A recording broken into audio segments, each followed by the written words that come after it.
अस्सलाम वालेकुम स्टूडेंट्स, क्या हाल हैं। आज के लेक्चर में मैं आप लोगों के साथ बुक्स ऑफ प्राइमरी के एमसीक्यूज डिस्कस करूंगा। और हम बेसिक जो इसके कॉन्सेप्ट्स हैं बुक्स ऑफ प्राइमरी के, वो सेपरेट लेक्चर में देख चुके हैं। तो हम एमसीक्यूज से स्टार्ट करते हैं। पहला जो सवाल है उसमें लिखा हुआ है which of the following is not a book of primary. अब बुक्स ऑफ प्राइमरी के नाम आप लोगों को हैंडआउट में पता है। तो यहाँ पर जो हमारे पास चीज़ें दी हुई हैं इसमें से ट्रायल बैलेंस जो है वो बुक्स ऑफ प्राइमरी नहीं है। सेल्स डे बुक में हम सेल्स रिकॉर्ड करते हैं। पेटी कैश बुक का नाम है। जनरल या जनरल जर्नल में जो ट्रांजैक्शन दूसरे बुक्स ऑफ प्राइमरी में नहीं आती वो आ रही होती हैं। ट्रायल बैलेंस जो है वो तो साल के आखिर में कंपनी बनाती है, जिसमें वो अपने सारे ब्रॉडाउन्स की लिस्ट बना रही होती है। तो वन का आंसर होगा डी। टू में लिखा हुआ है the sales day book is a book of primary. Sales day book में जो बुक्स ऑफ प्राइमरी है उसमें क्या होता है? For recording all sales? नहीं। ये क्यों गलत है? क्योंकि जो कैश सेल्स होती हैं वो कैश बुक में रिकॉर्ड होती हैं। फॉर रिकॉर्डिंग क्रेडिट सेल्स, ये बिल्कुल सही है। जो क्रेडिट सेल्स होती हैं सिर्फ और सिर्फ वो सेल्स डे बुक में रिकॉर्ड होती हैं। टू का आंसर बी होगा। सी है in which cash sales are first recorded, और डी है in which credit sales are first recorded. तो बुक्स ऑफ प्राइमरी में सेल्स डे बुक जो है वो यूज होती है ताकि मैं अपनी क्रेडिट सेल्स को रिकॉर्ड कर सकूं। तो टू का सबसे अप्रोप्रिएट आंसर जो नजर आता है वो बी नजर आता है।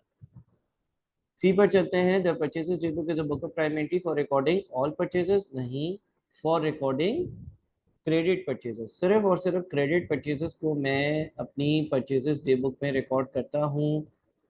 ऑल में कैश परचेजेस भी आ जाती है और कैश परचेजेस कैश बुक में जाती हैं। तो थ्री का आंसर भी बी होगा। फोर पर चलते हैं। In which books of prime entry credit notes issued to customers are initially recorded? कौन से बुक्स ऑफ प्राइम एंट्री में क्रेडिट नोट अगर मैंने कस्टमर को इशू किया हो तो उसकी रिकॉर्डिंग होती है? अब देखिए क्रेडिट नोट कब इशू होता है? जब आप किसी को कोई क्रेडिट पर सेल करेंगे तो आप एंट्री पास करेंगे अकाउंट्स रिसीवेबल डेबिट और सेल्स क्रेडिट। मिसाल के तौर पर 500 रुपये से अकाउंट्स रिसीवेबल डेबिट और 500 रुपये से सेल्स क्रेडिट। अब इस कस्टमर ने आपको चीज़ें वापस कर दी, इस कस्टमर ने आपको चीज़ें लौटा दी, बोला कि भाई ये डिफेक्टिव है। तो आप अपने पास डबल एंट्री जो पास करोगे वो पास करोगे सेल्स रिटर्न डेबिट 500 और अकाउंट्स रिसीवेबल क्रेडिट 500। ये एंट्री तब पास होगी जब कोई आपको गुड्स रिटर्न कर देगा क्योंकि वो डिफेक्टिव होंगे। जब कोई गुड्स आपको रिटर्न कर देगा तो आप उसके अकाउंट को क्रेडिट कर दोगे और आप उसको क्रेडिट नोट इशू करोगे। आपकी तरफ से क्रेडिट नोट इशू होगा, यानी कि एक डॉक्यूमेंट होगा जिसमें ये सारी डिटेल्स होंगी और आप इसके अकाउंट को क्रेडिट कर रहे होगे। तो क्रेडिट नोट आप कस्टमर को तब इशू करते हो जब कोई आपको चीज़ें रिटर्न करे और उसकी रिकॉर्डिंग सेल्स रिटर्न जर्नल में होगी, क्योंकि ये सेल्स रिटर्न है। Five in which book of primary debit notes issued are initially recorded. अब यहाँ पर क्रेडिट नोट नहीं है, डेबिट नोट है। अच्छा, क्रेडिट नोट याद कैसे रखिए कि क्रेडिट नोट जो है वो किसको इशू किया जाता है? क्रेडिट नोट कस्टमर को इशू किया जाता है क्योंकि हम उसके अकाउंट को क्रेडिट कर रहे होते हैं। अब डेबिट नोट किसको इशू होगा? डेबिट नोट ऑब्वियसली बात है कि कस्टमर को इशू नहीं होगा, हम किसी का अकाउंट डेबिट कर रहे हैं। डेबिट नोट कब इशू किया जाता है? मिसाल के तौर पर आपने क्रेडिट पर किसी से चीजें खरीदी तो आपने एंट्री पास कर दी परचेजेस डेबिट। लेट से 500 की चीजें खरीदी थी तो परचेजेस डेबिट 500 और अकाउंट्स पेएबल क्रेडिट 500। अब ये चीजें डिफेक्टिव निकली और आपने इस बंदे को ये चीजें वापस कर दी। तो जब आप इसको ये चीजें वापस करोगे तो आप एंट्री पास करोगे अकाउंट्स पेएबल डेबिट 500 और आप इसके अकाउंट आप जो है वो परचेज रिटर्न को क्रेडिट कर दोगे 500। तो जब आपने इसको चीजें वापस कर दी तो आपने अपनी तरफ से डेबिट नोट इशू किया होगा क्योंकि आप इसके अकाउंट को डेबिट कर रहे हो। तो डेबिट नोट इशू होता है परचेज रिटर्न के केस में, यानी कि फाइव का आंसर होगा डी। सिक्स पर चलते हैं। In which books of primary credit notes received. अब देखिए क्रेडिट नोट रिसीव्ड की बात हो रही है, are initially recorded. Credit note receive का मतलब ये है कि किसी ने आपको क्रेडिट नोट दिया है, और किसी ने आपको क्रेडिट नोट दिया, इसका मतलब ये है कि उसने आपका अकाउंट क्रेडिट किया है। और उसने आपका अकाउंट क्रेडिट क्यों किया होगा, अब इसको देखते हैं। देखिए, आपने किसी से चीजें परचेज करी। आपने जब किसी से चीजें परचेज करी तो आपने एंट्री पास कर दी, परचेजेस डेबिट 500 रुपये, और अकाउंट्स पेएबल क्रेडिट 500 रुपये। अब अगर आपने कोई चीज खरीदी है और उधार पर खरीदी है तो आपने परचेजेस को डेबिट किया 500 रुपये, और अकाउंट्स पेएबल को क्रेडिट किया 500 रुपये, यानी कि आप जो हो, आपने किसी को पैसे पे करने हैं, करेक्ट। अच्छा, ऑन दी अदर हैंड जिससे आपने चीज़ें खरीदी हैं, आपने कोई चीज़ खरीदी है तो उसने कोई चीज़ बेची है, उसके लिए आप जो है वो अकाउंट्स पेएबल हो गए, उसने एंट्री पास करी होगी। उस बंदे ने, ये आपकी बुक्स की एंट्री नहीं है, लेकिन उस बंदे ने क्या किया होगा, अकाउंट्स रिसीवेबल डेबिट और सेल्स को क्रेडिट किया होगा। भाई उसने सेल्स बुक करी होगी, उसने चीज़ें बेची हैं, आपने खरीदी हैं, आपने परचेजेस बुक करी होंगी। उसने अकाउंट्स रिसीवेबल को डेबिट किया होगा, आपने अकाउंट्स पेएबल को क्रेडिट किया होगा। उसने चीजें बेची तो उसने एंट्री पास करी अकाउंट्स रिसीवेबल डेबिट और सेल्स क्रेडिट। आपने चीजें खरीदी तो आपने एंट्री पास करी परचेजेस डेबिट और अकाउंट्स पेएबल क्रेडिट। अब क्रेडिट नोट आपने रिसीव किया, in books of prime entry credit note received और initially recorded. Credit note receive का क्या मतलब है, इसका मतलब है आपने इस बंदे को चीजें वापस करी, आपने इस बंदे को चीजें वापस करी, आपने इस बंदे को चीजें वापस करी, बोला ये चीजें सही नहीं है, तो इसने एंट्री क्या पास की होगी, इसने जो है वो सेल्स रिटर्न सेल्स रिटर्न को डेबिट किया होगा 500 से, और इसने अकाउंट्स रिसीवेबल को क्रेडिट किया होगा 500 से। इसका मतलब ये हो गया कि इसने आपके अकाउंट को क्या किया होगा, इसने आपके अकाउंट को क्रेडिट किया होगा। जब इसने आपके अकाउंट को क्रेडिट किया होगा ना, तो इसने क्रेडिट नोट इशू किया होगा। देखिए यहाँ पर उसने क्रेडिट नोट इशू करा और आपने रिसीव करा का मतलब यह है कि उसने क्रेडिट नोट आपको दिया कि भाई मैंने तुम्हारे अकाउंट को क्रेडिट कर दिया।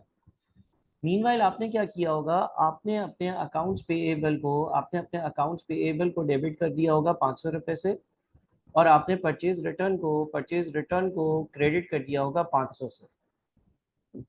बात को बोलने का एक तरीका तो ये है कि आपने डेबिट नोट इशू करा होगा, ठीक है, क्योंकि आपने अकाउंट्स पेबल को डेबिट किया है, या आपने क्रेडिट नोट रिसीव किया होगा। क्रेडिट नोट रिसीव का मतलब ये होता है कि आपने किसी से क्रेडिट नोट रिसीव किया है, या किसी ने आपका अकाउंट क्रेडिट किया है, या आपके सप्लायर ने आपका अकाउंट क्रेडिट किया है, यानी कि उसने जो है वो सेल्स रिटर्न बुक करी है। तो आप ये कह सकते हो कि आपका क्रेडिट नोट रिसीव करना ऐसा ही है जैसा आपका डेबिट नोट इशू करना। ये रिसीव का वर्ड जो है ना, और इशू का वर्ड, इसमें आप जो है ना वो फर्क जाहिर करें। देखिए यहाँ पर क्रेडिट नोट आप इशू कर रहे थे, यानी कि आपकी बुक्स थी और आप किसी अकाउंट रिसीवेबल को क्रेडिट कर रहे थे। नीचे वाले केस में आप क्रेडिट नोट रिसीव कर रहे हैं, यानी कि आपने इशू नहीं किया बल्कि आपने उससे रिसीव किया, तो इसका मतलब उसने आपके अकाउंट को क्रेडिट किया होगा, और उसने अगर आपके अकाउंट को क्रेडिट किया होगा तो आपने जो है वो उसके अकाउंट को डेबिट किया होगा, लाइबिलिटी खत्म करी होगी, आपने चीज़ें वापस कर दी हैं। और जब आपने चीज़ें वापस करी हैं तो उसका मतलब ये परचेज रिटर्न है, परचेज रिटर्न जर्नल में जाएगी। 7 में है which of the following transaction shall be recorded in the sales day book of an electronic trader. Sales day book में कौन सी ट्रांजेक्शन रिकॉर्ड होती हैं, अगर कोई इलेक्ट्रॉनिक ट्रेडर है। इलेक्ट्रॉनिक ट्रेडर का मतलब इसका इलेक्ट्रॉनिक चीज़ों का काम है। क्या कैश सेल्स जाती है, नहीं, कैश सेल्स ये तो नहीं जाती। कैश सेल्स जो है वो हमारे पास कैश बुक पे जाती है। अच्छा, credit sales of office furniture, इसका काम ऑफिस फर्नीचर का तो नहीं है, ये जनरल जर्नल में जाएगी। जनरल जर्नल में क्यों जाएगी, अगर आप कोई भी ऐसी ट्रांजेक्शन कर रहे हो जो बाकी पांच बुक्स ऑफ प्राइमरी में नहीं आती, तो आप उसको जनरल जर्नल में रिकॉर्ड करते हो। हाँ, credit sales of electronic items, ये सेल्स रिपोर्ट में रिकॉर्ड होगा, क्योंकि इस बंदे का बिजनेस क्या है, इस बंदे का बिजनेस इलेक्ट्रॉनिक आइटम्स का है, और इलेक्ट्रॉनिक आइटम इसके लिए इन्वेंट्री है, और इन्वेंट्री अगर ये क्रेडिट पर बेचेगा तो वो सेल्स डे बुक में रिकॉर्ड करेगा। ठीक है, तो डी होगा आंसर। उसके बाद फिर 8 पर चलते हैं। विच ऑफ द फॉलोइंग ट्रांजेक्शंस यानी कि एक से ज्यादा सही आंसर हो सकते हैं। Shall be recorded in cash book of an electronic trader. Electronic trader कौन सी ट्रांजेक्शन्स कैश बुक में रिकॉर्ड करेगा, कैश बुक में हर वो ट्रांजेक्शन रिकॉर्ड होगी जो कैश पे हुई है, यानी कि cash sales of office furniture भी आएगा, cash sales of electronic items भी आएगा, दोनों चीजें आएंगी। ठीक है, यानी कि ए एंड बी आंसर होगा। जितनी भी कैश पर ट्रांजेक्शन होंगी वो कैश डे बुक में आती हैं। 9. Which of the following transactions must be recorded in general journal of an electronic trader? जो transactions कहीं नहीं आती हैं वो जनरल जर्नल में आती हैं। Cash sales of office furniture और cash sales of electronic items, ये दोनों जो है वो कैश बुक में आएंगी। Credit sales of office furniture, credit sales of electronic items, credit sales of electronic item sales day book में आएगा क्योंकि इसका काम इलेक्ट्रॉनिक इक्विपमेंट्स का है। तो हमारा जो सही आंसर होगा वो होगा सी, क्योंकि ये एक नॉन करंट एसेट की परचेज है। अगर मैं नॉन करंट एसेट परचेज कर रहा हूँ तो वो मेरे जनरल जर्नल में आएगा, क्योंकि वो मेरी इन्वेंट्री नहीं है और वो मेरी कोई कैश की ट्रांजेक्शन भी नहीं है, ना सेल्स है, ना परचेजेस है, ना सेल्स रिटर्न है, ना परचेज रिटर्न है। तो ये चीज़ हमारी जनरल जर्नल में आएगी। 10. A business has made following sales. Credit की सेल्स है 1500, कैश की सेल्स है 1200। Which statement is correct for recording of sales transaction? Sales की रिकॉर्ड ट्रांजेक्शन कैसे रिकॉर्ड होगी?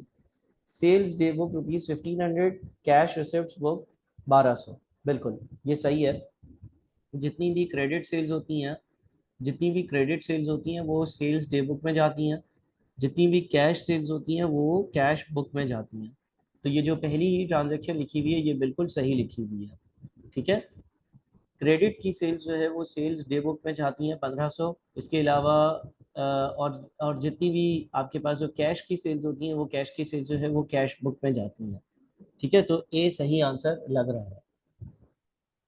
11 पर आते हैं। Yusuf made following transactions during a certain month. Credit sales of 15,000 out of which 3,000 were returned by the customer subsequently. Cash sales amounting to 8,000. Cash received from customers 4,000. What is the total of sales day book for the month? Sales day book का total पूछ रहा है। देखिए जो sales day book है ना उसमें सिर्फ और सिर्फ क्रेडिट सेल्स आती हैं, यानी कि ये जो 15,000 की क्रेडिट सेल्स हुई हैं ये सेल्स डे बुक्स में रिकॉर्ड होंगी।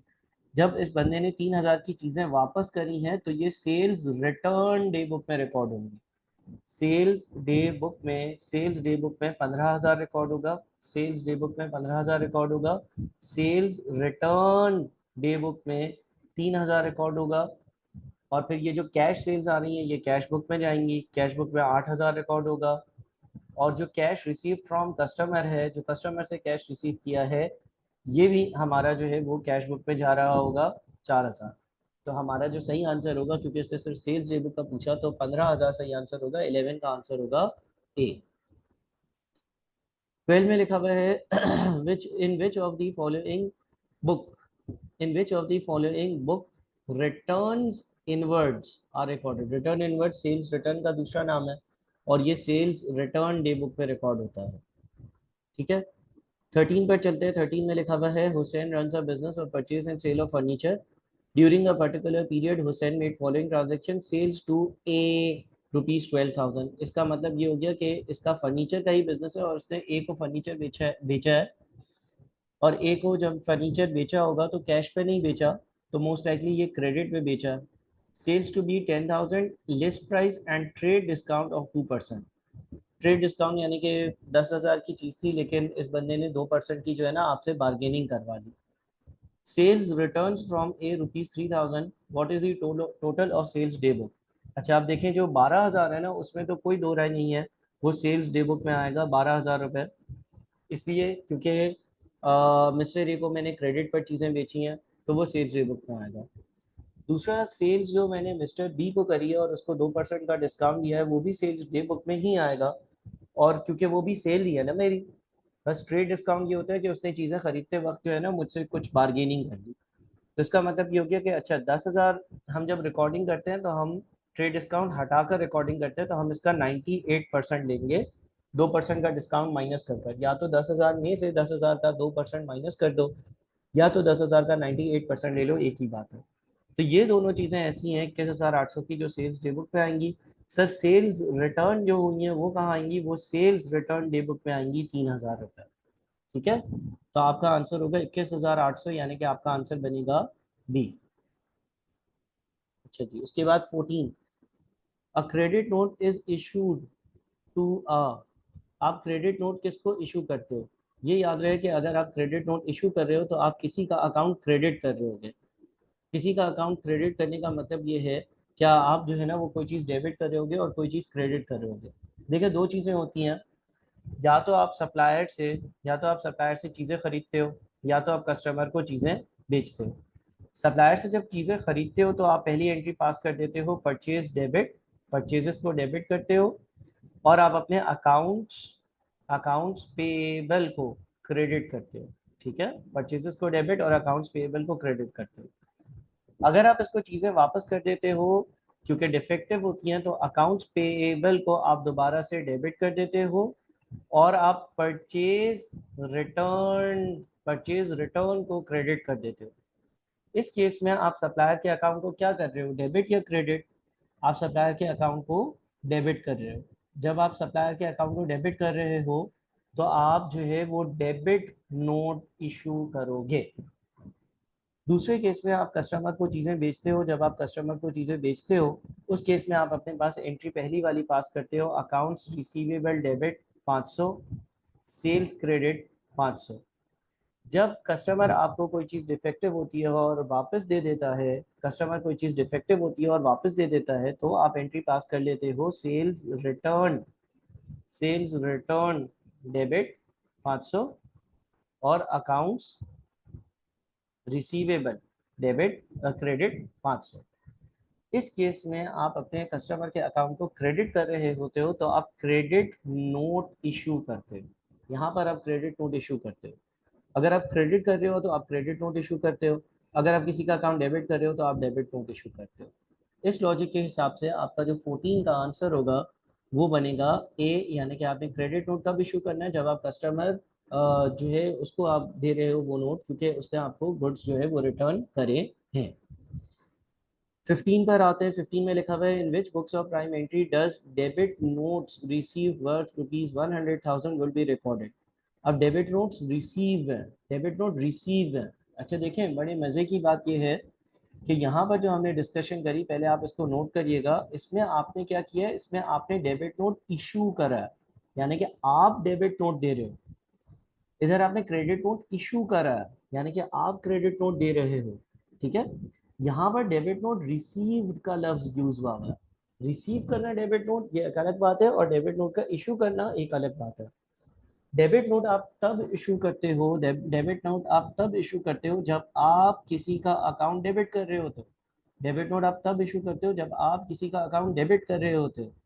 और जब आप किसी का अकाउंट डेबिट कर डेबिट नोट इशू करते हो तो सामने वाली अगर आपने किसी का अकाउंट डेबिट किया, अगर आपकी बुक्स में एक अकाउंट्स पेबल आ रहा है तो उसकी बुक्स में क्या होगा, उसकी बुक्स में आपका रिसीवेबल होगा, और उसने आपके अकाउंट को क्या किया होगा, क्रेडिट किया होगा।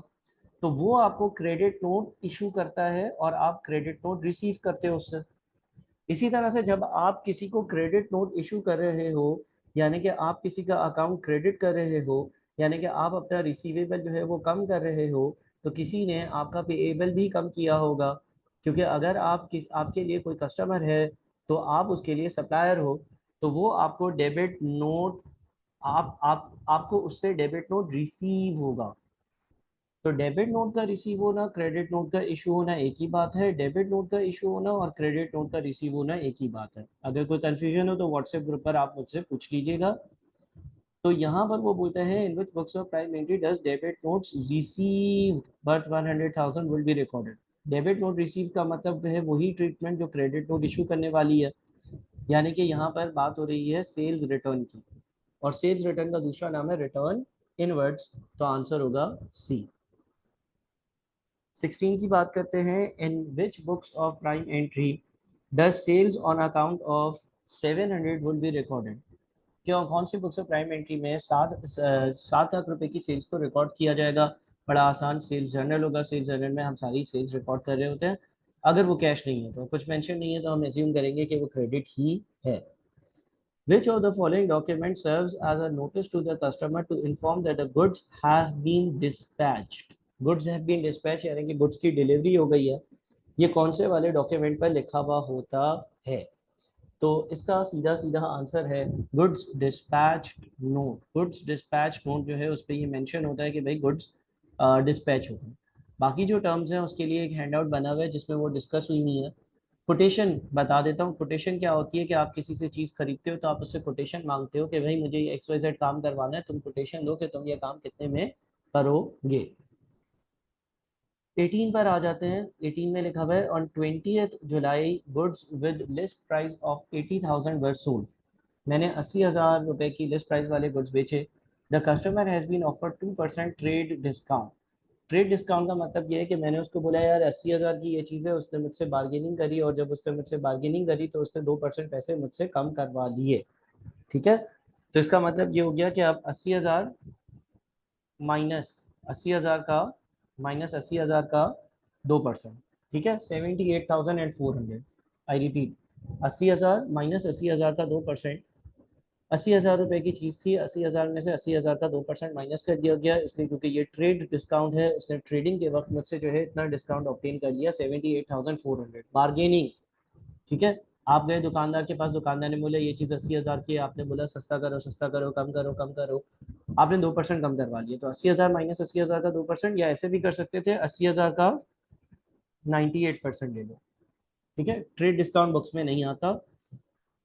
3% and 3% of list price further discount if he page with in 15 days. और फिर एक और बात हुई कि 3% का मजीद डिस्काउंट दिया जाएगा अगर पेमेंट 15 दिन के अंदर अंदर कर दी जाती है। 3% का मजीद डिस्काउंट दिया जाएगा अगर पेमेंट 15 दिन के अंदर अंदर कर दी जाती है।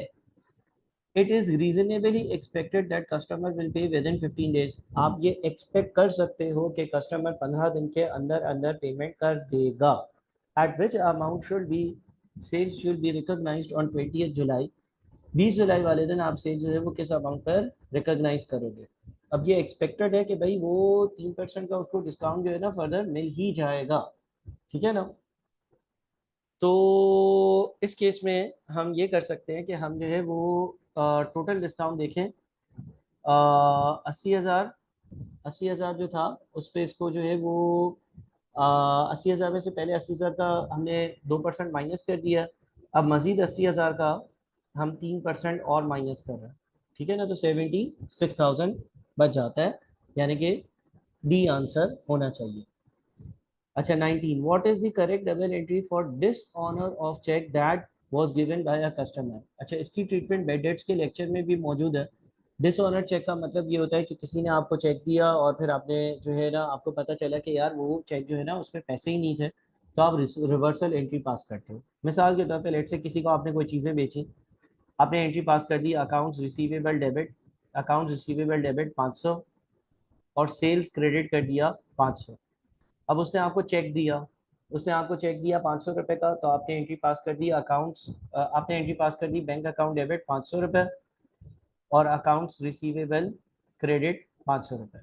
ये कहानी तो बिल्कुल सही है कि आपने पहले 500 रुपये की चीज़ें बेची, आपने accounts receivable debit sales credit कर दिया, फिर आपको वो 500 रुपये मिल गए, तो आपने बैंक अकाउंट डेबिट और अकाउंट्स रिसीवेबल को क्रेडिट कर दिया और अब उसका जीरो बैलेंस आउटस्टैंडिंग है। लेकिन ये कहानी हर बार ऐसे ही चले ये ज़रूरी बात नहीं है। अब हुआ ये कि इसने जो चेक दिया था ना वो डिसऑनर हो गया, यानी कि आप बैंक लेकर गए, बैंक ने बोला भाई इसके अकाउंट में तो पैसे ही नहीं है, हम इसके अकाउंट से निकाल कर आपके अकाउंट में कैसे डालें। तो आपने अकाउंट्स रिसीवेबल को दोबारा से डेबिट करना होगा 500 रुपये और बैंक अकाउंट को दोबारा से क्रेडिट करना होगा 500 रुपये। लॉजिक क्या है, लॉजिक ये है कि ये जो दूसरी एंट्री आपने पास करी थी ये इफेक्टिवली तो इफेक्टिव एंट्री तो नहीं है। आपने अकाउंट्स रिसीवेबल को 500 से क्रेडिट कर दिया यानी कि कम कर दिया, ये सही बात नहीं है। आप बोलोगे कि भाई अभी भी मुझे आपसे 500 रुपये रिसीव करने हैं। क्यों रिसीव करने हैं, इसलिए रिसीव करने हैं क्योंकि वो जो आपने चेक दिया था वो तो चेक सही नहीं था, उसमें कोई मिसप्रिंट था या कोई भी मसला था, और बैंक अकाउंट को आप दोबारा से क्रेडिट कर दोगे। अब देखिए ये जो चीज़ है ना ये बेडेट्स के लेक्चर्स में डिस्कस हुई है, उसको ज़रूर देखिएगा। तो 19 का आंसर वैसे क्या होगा कि आप अकाउंट्स रिसीवेबल को डेबिट करोगे और बैंक अकाउंट को क्रेडिट करोगे, विच मीन्स 19 का आंसर होगा सी। 20, in which books of primary the transaction of check dishonored is recorded। Dishonoured cheque की ट्रांजेक्शन कौन से बुक्स ऑफ प्राइमरी में रिकॉर्ड होती है, क्योंकि ये बैंक से पर्टेन करती है ट्रांजेक्शन, लिहाजा ये ट्रांजेक्शन जो है ना वो कैश बुक में रिकॉर्ड होती है। कैश बुक में हर वो चीज़ रिकॉर्ड हो रही होती है जो कैश से पर्टेन करती है। ठीक है जी, तो ये 20 सवाल हमने डिस्कस करे, बाकी सवाल इंशाल्लाह अगले लेक्चर में।